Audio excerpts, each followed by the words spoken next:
Well, hello there, Dippers, and welcome back to Game 22 of the Ducks on the Pond podcast, the official baseball podcast of Sauce on the Side. As always, I'm your host, Drake, joined by the man, the producer, Leighton, Pip Shaventone. Barry Bonds, Babe Ruth, David Ortiz, and Big Al. What do they have in common? They hit dingers.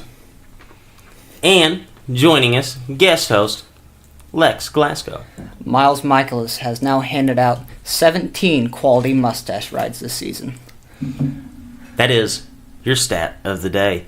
Dippers, as always, be sure to listen to Knuckles Sandwich every Thursday, the Mothership Show every Monday, Fantasy 15 every Friday, and the new show, Food for Thought, every Saturday. Be sure to follow us on Twitter and Instagram at The Saucy Pod. And guys, we have an excellent show for you. We're going to talk a little bit about players being intentionally hit. We're going to talk about how Wild Wild West is in full force. We're going to talk a little Ohtani watch, and we're going to talk about the blazing hot Cardinals. But before we get to any of this, latency, you know what to do.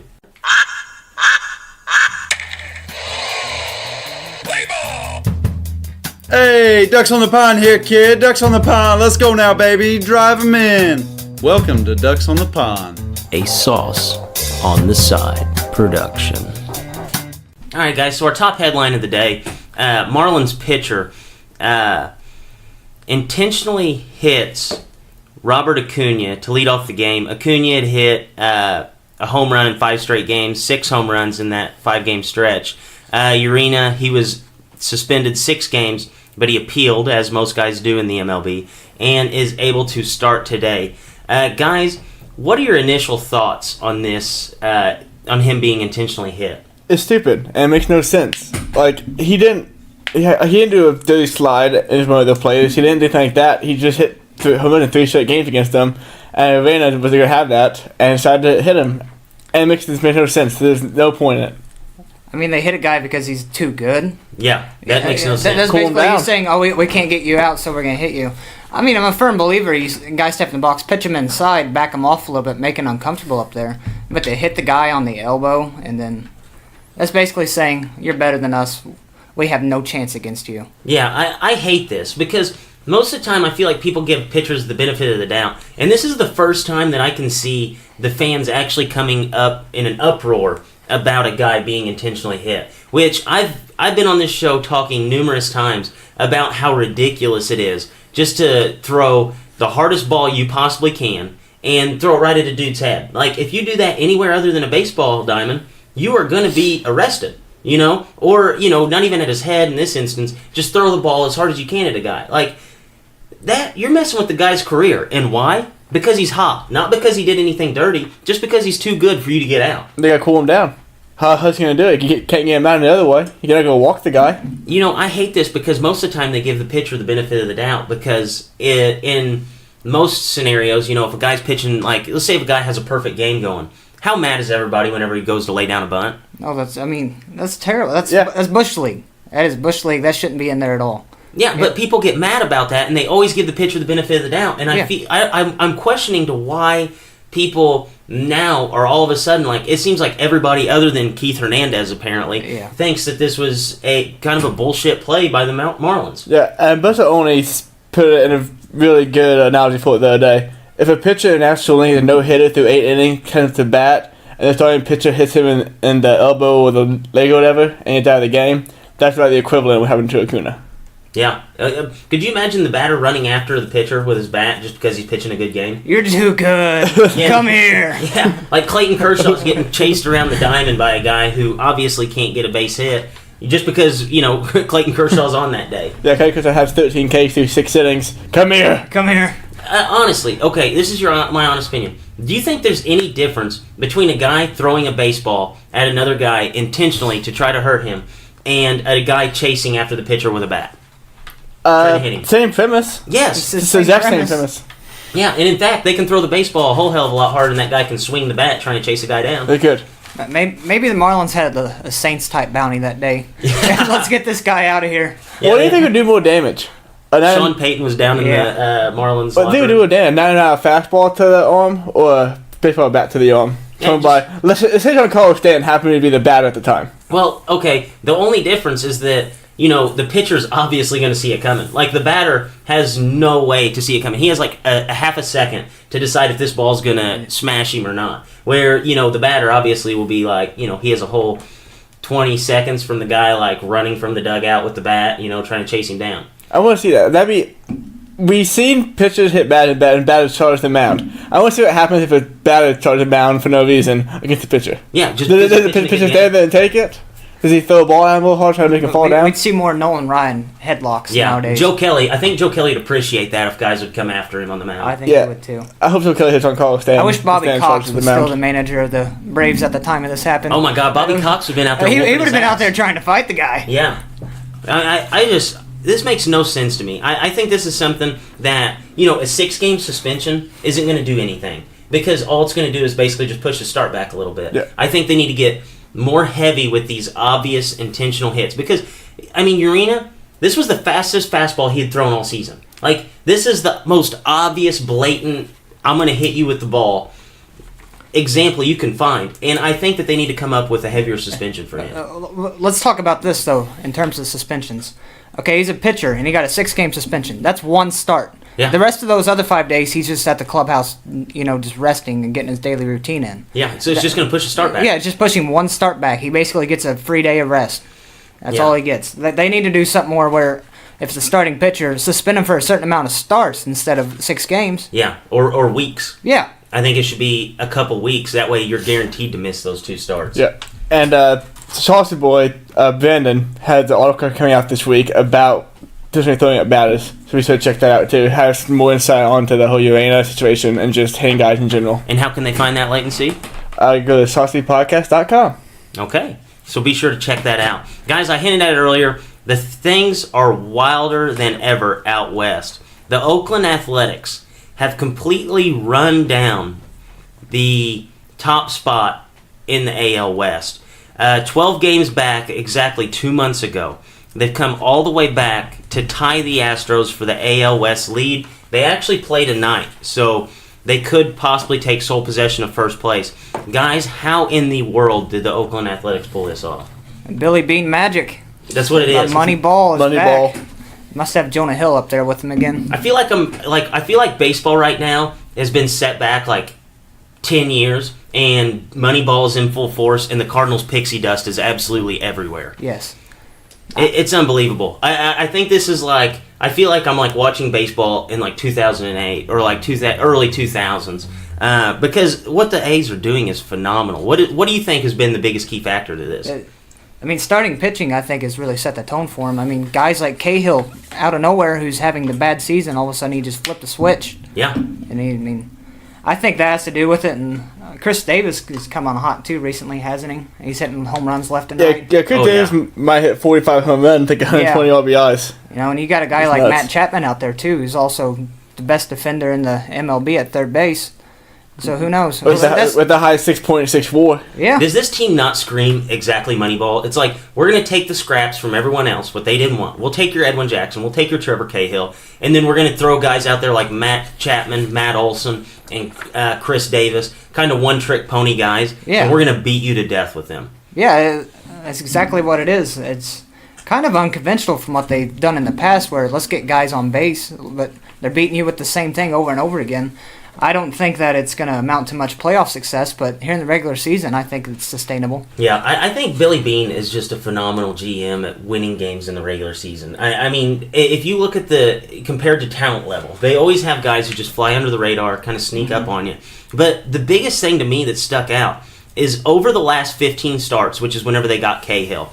Okay, Edwin Jackson's only accounted for 10 starts, but we're still going to throw him in there for the A's. Trevor Cahill, Garrett Cole, Justin Verlander, and Edwin Jackson. Who has the best ERA out of all 4 of those guys in the last 15 games? Edwin Jackson. It's Edwin Jackson and Trevor Cahill. They're 1 and 2. That is unbelievable. And that's how they're winning games. Because if you're getting starting pitching out there for a team like the A's, who went out at the deadline, got their, they got Familia, they were already a dominant bullpen. And last time I checked last week, this team has not lost a game all season in which that they were leading after the 7th inning. How ridiculous is that? It's that's insane. This last name's gonna mess me up real bad, but Blake Trinian. Yeah, true. Had a .87 ERA, and he had no blown saves, and he's locking anybody down. He's shutting him down. And Jake talked about the pitching earlier. You look at the splits from July and August, the 28 and 11, and they're not scoring any more runs. They're still are not allowing runs to happen. Like they're 11 and 3 this month, and they allowed 35 runs. Yeah, They only scored 61, but they allowed 35. Yeah, well, their plus minus is not that great because, I mean, whenever they lose bad, but whenever they win close games because this bullpen can come in and just shut the door. Mm-hmm. And, people are going to say, oh, this kind of baseball isn't conducive to success in the postseason. But, I mean, if you get a quality start out of Cahill, or whoever goes out there game one, I would imagine that probably be Mania, I would imagine, even though he's not had the best, last 15 games rather than the other guys. You get a quality start out of him in the postseason, door's going to get shut in the fifth, sixth inning. You're going to throw out there Familia, Trennan. The bullpen's loaded. That's scary. That is scary. Yeah, that's not good.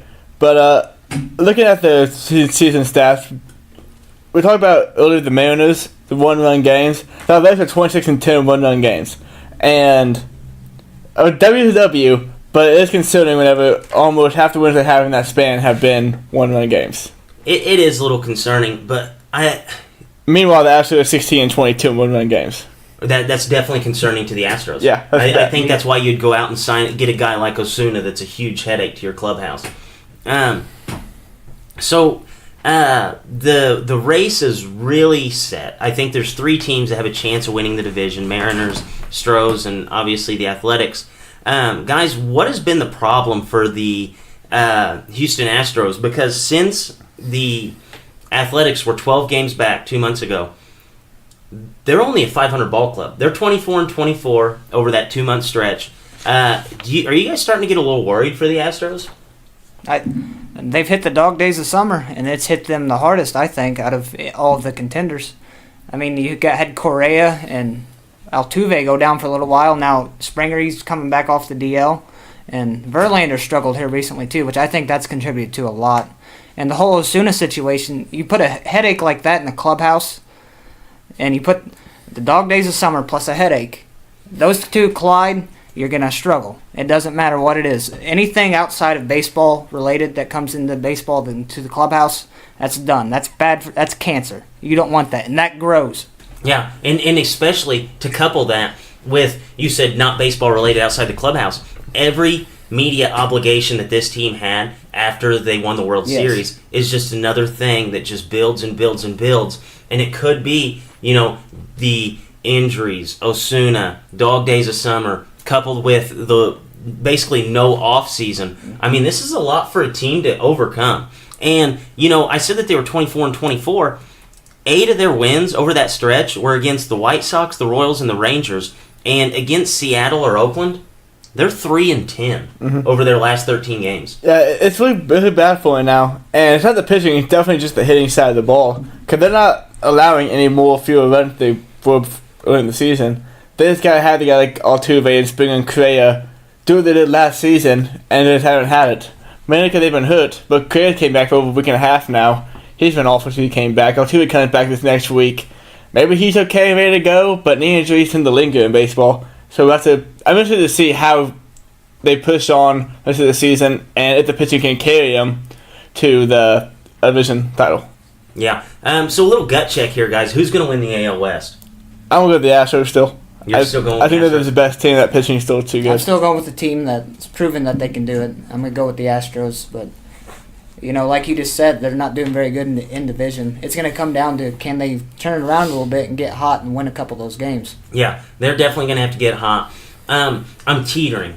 I don't know who it's going to be. I'm in that. I can't say definitively one or the other. I want to say the Astros because the Astros are obviously the more talented roster. But in baseball, that does not matter. Mm-hmm. It's seen time and time again in the regular season. The most talented roster in the sport, they might not produce. And you're looking at a team like the Athletics, like I said, 7th inning comes around, they shut the door down. And this is a very, very hot team.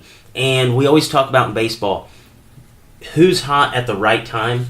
And this leaves me to be 50-50 on this. I really do not know who's going to win this division. I'm leaning towards the Athletics, but the Astros are going to have to show us something over the next couple weeks in order to change my mind on that. I mean, time kicking down. They only have 5-6 weeks left of this season. Oh yeah, I think each team is less than 40 games left on the season, so It's coming down quick. yeah, I mean that's crazy to think about that we only have 20 games left. I get excited for the Astros Yankees wild card game. Would that not be the most ridiculous thing? Winner plays the Red Sox. Winner of that series plays the Athletics or Indians. So, would you? Okay, as a Red Sox fan, you guys are locked into that first place more than likely. It's like, 40-some games left now. Oh yeah, 40-something games. Unless the Yankees turn You into the didn't A's, go nothing's 0 happening. 40. Yeah. Still above 500. So, would you rather see a team like the Astros and the Yankees have to play in that wild card game? Granted that the Astros are going to make the playoffs. So, if the Astros and Yankees make the playoffs, would you rather see the Astros win that division or be in the wild card? I would like to see the Astros lose the division and then lose the Yankees in the wild card game. So Severino's burned, and we play Tanaka. That would be. That being said, I would rather play any team in the American League than the Indians.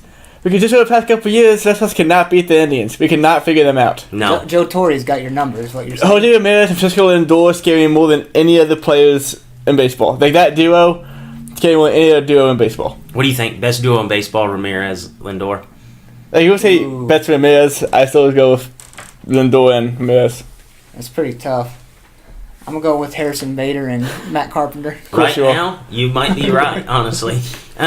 So, things are wild in the AL West. Same thing in the NL West. It's as undecided as ever. Guys, we have the Dodgers and the Rockies within 2 games of the Diamondbacks for the division lead. Sorry, Leighton, but the Giants are not going to pull this off. Nope. Who is going to win the NL West? I think the Diamondbacks are going to, actually. They've got the best staff outside of Clayton Kershaw, and here we see the Dodgers last week. They lost Kenley Jansen for a month of the season. Yeah, And that's big. and that's for a big. bullpen that's bad That already. bullpen that's terrible already, and their workhorse is gone. I think it's going to be the Diamondbacks. I think the Rockies. It just depends. What can their starting pitcher do for them? Because their offense is obviously one of the better offenses Oh, yeah. in the National League. Diamondbacks, they're there to stay, and Goldschmidt's been playing like a man on fire lately too. Yeah. That's very important for this Do you team. remember earlier this season when Goldschmidt was on the fallacy list and we were asking who gets the 270 average in Yes. 30 home runs? Yes, do you know what he's at now? Probably way higher than Yeah, 270 no, average. he's been hitting like a beast. Yeah. I would want to say the Dodgers because I like the team a whole lot, but I think it can be the Diamondbacks. Like, since they brought in Dozier and Machado, they both go glove. They play great defense. They haven't hit the ball the same as they did back in Minnesota and Baltimore. And Kershaw's been doing good, but like I said, losing Kenley Jansen is an astronomical thing, and that's really terrible for him because bullpen, like you said, has been awful, and he's trying to knock the other down those last few innings. I think Kenley Jansen was the one guy this team could not suffer to lose down the stretch. Because Verlander's a guy that's only going to pitch every 5th day. You can kind of put a Band-Aid on a Bulldog pitcher, but whenever you lose your only arm out of the bullpen, you're in trouble. Especially this late in the season, especially whenever you're trailing. And we had talked earlier this season about how the Diamondbacks were not able to hit the ball, and whenever this team finally figures out their stroke, they're going to be a pretty good baseball team. Well, I'm sticking with the Diamondbacks to win this division. I've never really... I came off of it as soon as Machado got there, but then 2 weeks later I was back on the Diamondbacks. So over the last month, this stat is going to blow you guys away. Over the last month, the Diamondbacks, 18 of their last 26 games, they've scored 5 or more runs. And you couple that with starting pitchers, 3 of the 5 have a 3.18 ERA or lower, you're going to win 3 games. 3 of your 5 games in that stretch you're going to win. And then the Dodgers, 13 of those games over this last month, they've scored 3 or fewer runs. And you look at these two offenses and you think that they would be the exact opposite. Early on in the season, you look at the Dodgers offense and you say, well, they're going to get Machado. You would think that the roles would be reversed there, but they're not. Manny Machado's hitting .268 since coming to LA, 4 home runs, 10 RBIs, more strikeouts than hits, which is rare for a guy like Manny Machado. And then you look at Brian Dozier, you hit on it. He has a .218 average. They don't have a single guy on this team hitting .295. Not a single guy is hitting .295 or better. That is scary for the Dodgers at this point of the season. And Dozier's average, .006 higher than Clayton Kershaw's. Solid. That's not good. So he won. Yeah. I was looking earlier. I think there was like 2 guys that like play every day that Clayton Kershaw is better on base or batting average than. It was kind of funny. Logan Forsythe, I think, was one of the guys too. Oh, Logan Forsythe, what a waste. To go back to what Leighton said earlier about Goldschmidt, if he was on the fallacy list, Goldschmidt is now hitting .293 with 28 home runs. Okay, well, that's at least he's more questioning. He can Yeah, just hit good 30 home question. runs and It's 270, quite the turnaround from making the fallacy list to being one of the best players in the National League. No, that is a hell of a turnaround. Well, see, he was talking shit about him. He said, "Oh shit, I can't be this bad. I got to turn it on. Yeah. Well, with my eyes for this one. Put my contacts." He's like, I'm not a fallacy. Yeah, he heard his name on the fallacy list. It was a Saucy Pod curse. He got things turned around. So Leighton, you think Diamondbacks or Dodgers, or even the Rockies? The Rockies are still in contention. I don't think it's gonna be the Rockies. I don't trust the pitching at home enough to That's get it how I done. am. I'm going with Dodgers. Dodgers. Same with Dodgers, yeah. Okay. They're the Stay best on- team. Stay on your wagon. Same reason I took with the Astros. They had the best team. I'm saving to go with the Dodgers. So, guys, we'll go to the Ohtani watch. This is a staple of the show. This week, he went 3 for 17, a 0.176 batting average, 1 home run, 6 RBIs, walked twice, struck out 7 times, and stole 1 base. And they even had him throw a bullpen session this week, so that's kind of odd in my opinion. Guys, what do we think about this makeup for Ohtani? I don't know why you're throwing bullpen sessions if you get any That's surgery. Even. stupid, again. I mean, okay, hitting, shitty average, but, good slugging, and slugging you do in baseball games. But bullpen session. Why is he throwing a bullpen session if he's going to time on surgery at some point in time in his career? It's just getting dumb at this point. They're just delaying the inevitable, like I've said every week, I think, since I've been on here. Get the surgery, quit hitting, take a break, plan for your future. Yeah, the Astros or the Angels definitely need to do that because obviously they're not going to do anything this season. So, guys, anything more than a fallacy. We talked about it earlier with Paul Goldschmidt. We turned his season around. And I think me and Lex might have helped Bryce Harper's swing since the home run derby. He is hitting .361, 7 home runs, 35 hits, and 31 strikeouts. I told Brandon in my hot take detective that he would dominate the home run derby, which he did, and then turn around for the second half of the season and be the man that we thought would get millions and millions of dollars this offseason.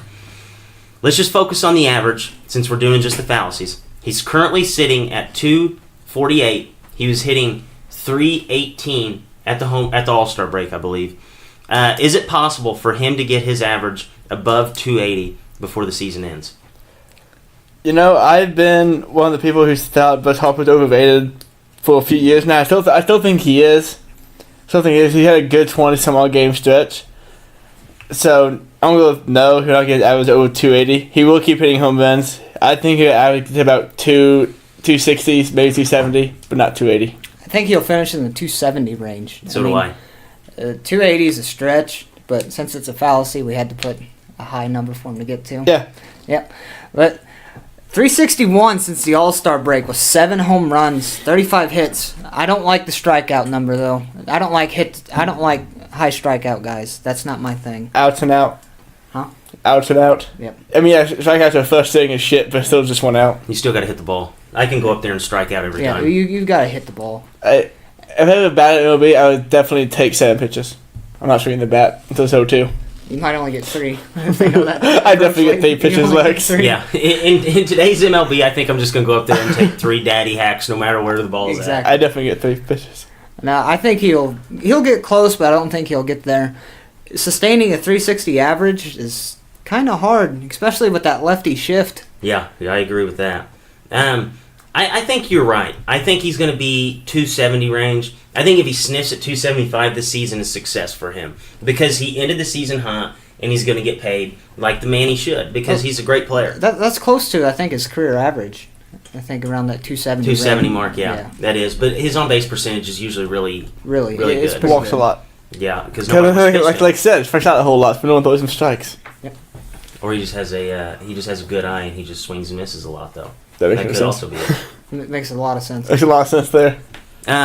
So in 30 games, this is our other fallacy. In 30 games for the Astros this season, Tyler White has 7 home runs and on base plus slugging over 1,000.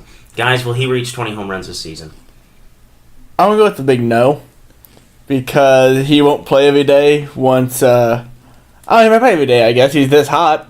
He probably could. I don't think he hit 20 home runs this season because that's just. I'm going to lower the number to 15 because I think 15 is more manageable. Well, yeah, but it's a fallacy, so it's just 20. But even if he kept on pace for what he's at, he still wouldn't reach 20. Because we have 30 games this season for the Astros. They only have about 40 left. That would put his total at like 17 if he stayed this hot. Okay, so 20 home runs. We'll go round up. Okay. No, not get 20 home runs. He won't even get 15. Who's Tyler White? Exactly. There we go. Exactly. Who's Tyler White? He's No. He's our former host savior for a season. Isn't it kind of crazy that he's been this hot and the Astros have still been this bad lately? It is. He might have been the old one doing anything. Yeah. Well, actually, it might be. He definitely is the only one doing anything. Yeah, he would have to be. Because this is bad. I know whenever they had Evan Gattis just hitting the ball out of the park every day for that little stretch, the Astros were unbeatable. Yeah, back when Gash was getting more RBIs than he had at bats. Yeah, well, that's just how Evan Gattis does things lately. Let's just see if he can stay hot when everybody comes back and is healthy. Yeah, if he stays hot whenever everybody's back and healthy and hitting well, this team's going to run away with the division down the stretch. But I don't think he's going to. I think he'll be lucky to get 10 home runs on this season. I really do. So guys, we hinted at it earlier. Talked about the Cardinals. They're sprinkling the pixie dust. They're back into the wild card since firing Mike Matheny, which Lex praised the job of. The Cardinals are now 20-10 and have the best record in the MLB in the month of August. They now sit with the second wild card spot in the NL. Is this streak sustainable moving forward? I believe it is sustainable because the way they're winning games isn't like they were winning games early in the season. Early in the season, they were relying on hitting home runs and hoping that their pitchers can nail it down, and the bullpen was awful. But here lately, they're winning the games by getting guys on base, capitalizing on mistakes. You know, the bottom of the lineup has been the main contributor on the streak here in the month of August. And that's how you win games. When the guys up top aren't producing the way they should, the guys down the bottom are getting hits, key hits in key situations, getting on base. And the bullpen has been the best in the month of August, too, in all of Major League, which has been the key thing for That them. might be the most bizarre thing of this whole thing. It might be, but... Well, maybe if you're outside of the Cardinals following them, because they've called up all the young guys. All these young guys they've called Well, that's up. what I'm saying, dude. Yeah. All these young guys going and contributing this early and that fast is unbelievable. It is unbelievable. I mean, the It's a way. Cardinal way. See it every season. Yeah. No, the way they're winning games is sustainable. It's not one of those deals where, we're winning games because guys are just hitting home runs, which Carpenter has been, which I think that led to the start of everybody else getting in. And trading Tommy Pham and putting Harrison Bader in has been just a blessing. I mean, Harrison Bader, he's already top. I think he's number 7 among position players in the National League, and he's only started 60 games this season. That's pretty impressive. He's a defensive wizard. I know Cappy was on this show praising Harrison Bader, and he's been phenomenal. And the Cardinals, man, have been hot. Leighton, do you think they're going to keep this up? I don't think it's sustainable at all because Matt Carpenter is not Babe Ruth and Harrison Bader is not Joe DiMaggio. Yeah, And yes, like I said, that they've been playing good overall, but baseball is a game of streaks, and every team slumps at some point in time. And I think your young guys are just playing good. Teams have seen enough tape on you to know how to get them out. I think you guys are going to fall from this cloud nine you've been riding the past 2 months. I just think you're wrong. I think this is a little different right now. They're doing the fundamental things well and winning games. Okay, when you're doing the fundamentals day in and day out, you're gonna win your games. I don't know if this streak's sustainable or not. I think we're going to know this time next week. They go on the road for a West Coast stretch, 6 straight games. They got to go play, I believe, the Dodgers and the Rockies. Yeah. Yep, Dodgers and Rockies. 19 of their last 18 games are against very, very good ball clubs. They kind of control their own destiny. They got to play 19 of their last 38, half their games, either come against the Rockies, Dodgers, Brewers, Braves, and Cubs. All teams that are either playoff teams or They're right there. On the cusp, which this could either help the Cardinals exponentially. It's going to go one way or it's going to go the other. Yes.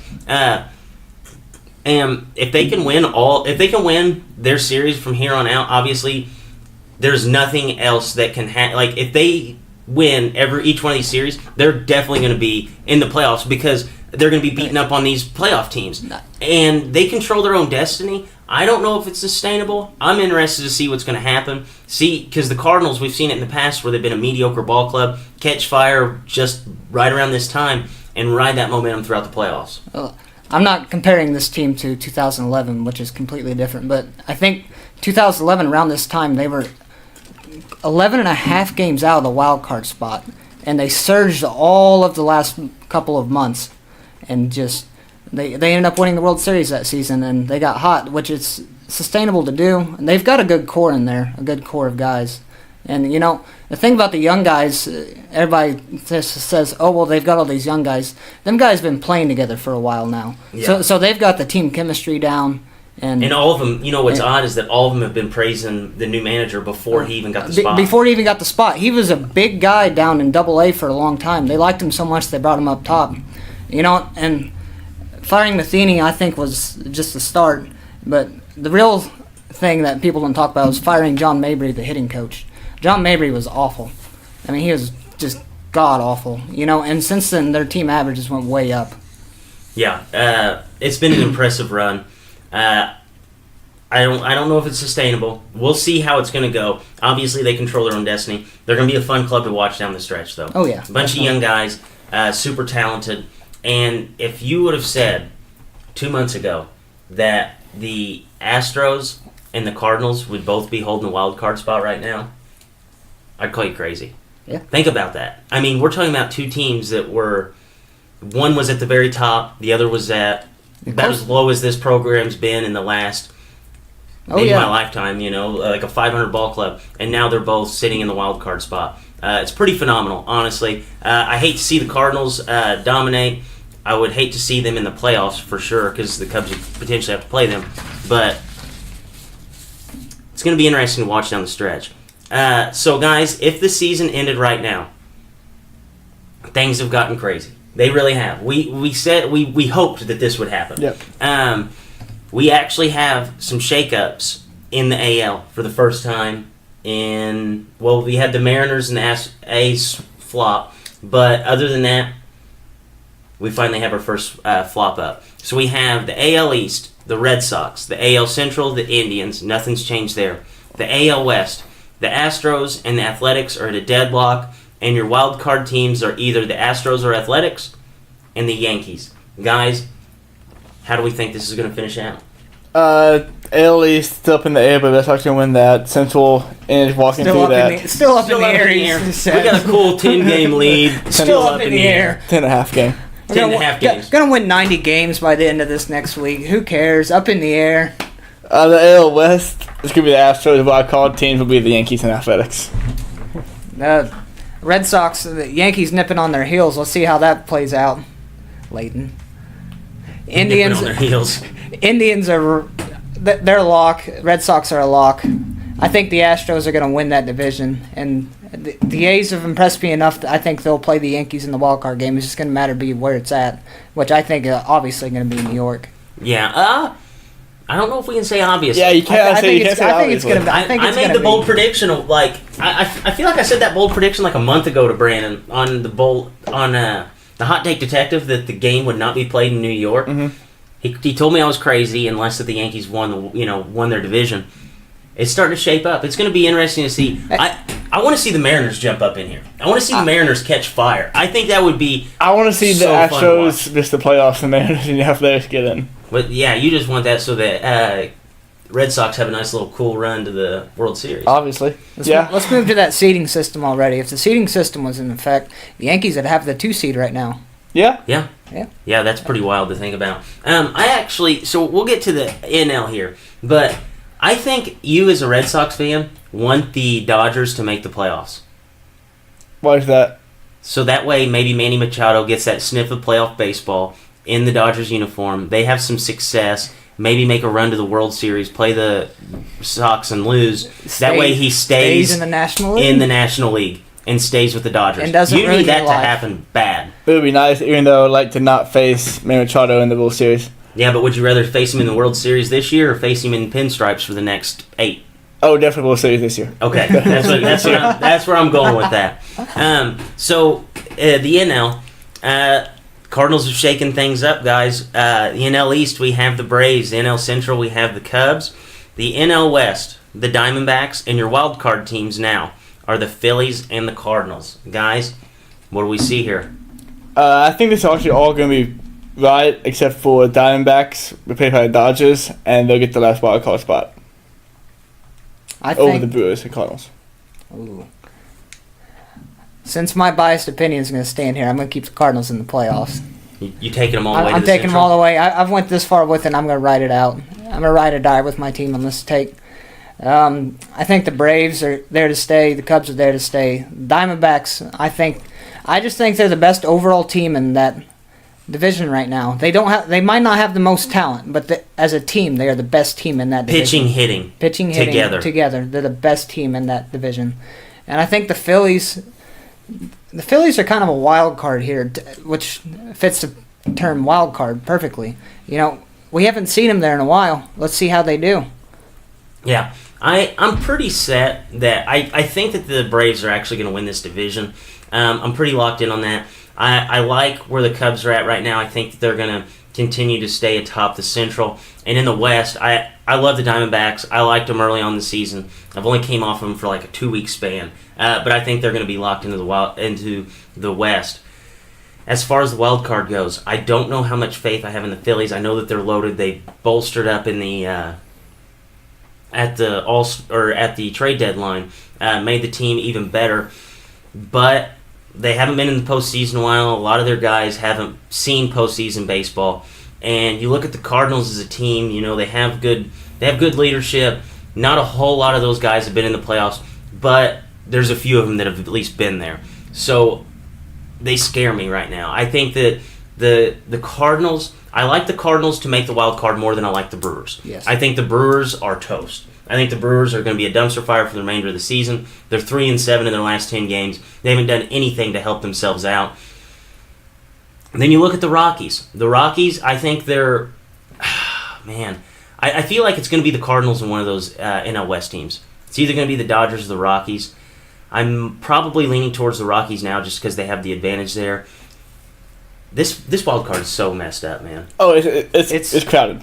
It's really so crowded. It's so crowded. I looked at the National League today, and it's full of, besides the Cubs, okay, who have 71 wins, everybody else that was close had 68 or 67 wins. There were like 6 or 7 teams right there. Think of how crowded that's going to be. Think of all the tiebreakers that have to come into effect at the end of the year. It's just going to be nuts. Yeah, I mean, every single team in the NL, except for 4, with the Reds, Mets, Marlins, and Padres, every single team is within 7 games of the wild card slot. So that is going to make for an very, very interesting race. And 3 of those teams that aren't even in the wild card are within 2 games. So this is going to be interesting to see. I hate to predict it. I hate to predict it because I know I'm going to be wrong. And it's going to be fun. I'll just say that. The NL is going to be fun to watch. And I'm glad that the AL is finally fun and has some parity there. So, guys, any views from the cheap seats? What are we looking for this week in baseball? This week, I'm actually looking ahead a little bit over a month at the Cubs and Cardinals series. I hope that's going to be for the division because just who my friends are and off Twitter, that would be really entertaining for me to sit through and watch. You would be the ultimate Twitter troll in that shit, too. I wouldn't tweet at all. I just. Oh, yes, you would. What did I ever tweet? You would tweet just to get people fired up. We know who the ultimate Twitter troll is. Fletcher. Yeah, I've never tweeted about anything other than the Red Sox. I think that's where you could start. That's a big talk. As a Cardinal fan, I'm going to keep my focus on the Cardinals road trip this week. See how they come out. If they can come out with 2 series wins there, that'll be big. But also, another view from the cheap seat, if you didn't listen on Friday, do not draft your fantasy team this week. Wait till the first week or before the NFL season and draft. So after next Thursday, go ahead. Yes, after next Thursday, wait till September, basically. Wait till September and draft. Don't do it now. So my view from the cheap seats is Lex. That was actually one of mine. I'm interested to see how that road trip goes for the Cardinals. But mine, I'm going to go with the Cubs. They have a pretty weak schedule coming up, so they could possibly kind of put the Cardinals to bed from nipping on their heels. They have a 2-game stretch against the Tigers, and then they go to play 4 in Wrigley against the Reds. And the Reds, for some reason, have played their best baseball against the Cubs. So I think that if the Cubs can play to their potential and, win that series against the Reds, win 3 of 4, potentially sweep the Tigers because the Tigers are just a bad baseball team, and then they get 3 against the Mets, I think this right here, with the Cardinals going on the road and the Cubs playing the Tigers and then a 4-game stretch at home against the Reds, this would be the time for the Cubs to put this to bed. Otherwise, we're going to be sitting there in a month or so, just like Leighton talked about, how it's going to come down to the wire. Cubs, Cardinals, at Wrigley Field for the division. All right, so Dippers, for Drake, for Leighton, for Lex, as always, stay saucy.